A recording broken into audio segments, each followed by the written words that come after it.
dobrodošli na moj nov video. Danas, kao što vidite, danas ćemo vidjeti moju zeku. Znači, danas sam kupila moju zeku. Ne danas. Uj, tuku, ju. Idem da močem.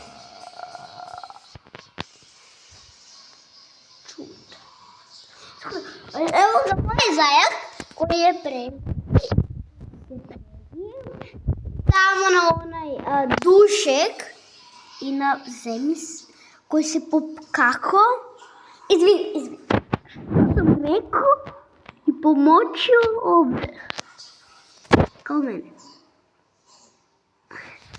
I ne vas muj. Danas znate šta radim? Danas ćemo da gledamo ovu strukturu. Tako da, mislim, nadam se... ovo je za geografiju geografiju moga. Pa ja sam tek prvo drvo, staro drvo. To, pišite u komentarima da li gledate Gevgeliju. Šta ja sam od Gevgelije? Ali pričam gevgelijski. What the fuck? A vidite negdje Gevgeliju. Možda ovdje negdje. Ne znam da li vidite. Ja mislim već je porazio jednu minutu. Tako ljudi, da ste uživo.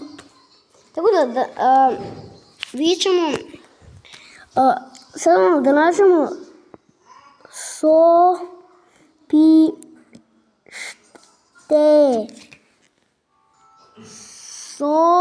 čekaj, pisalo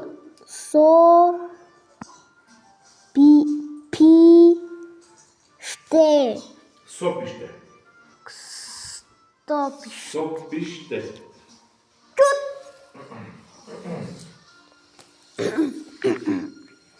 Tako da, ljudi, pošto jebote, ovaj Mr. Bean se pokakio u gače.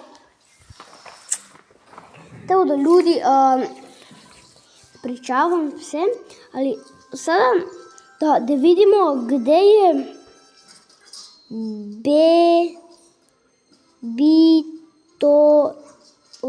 Bitola.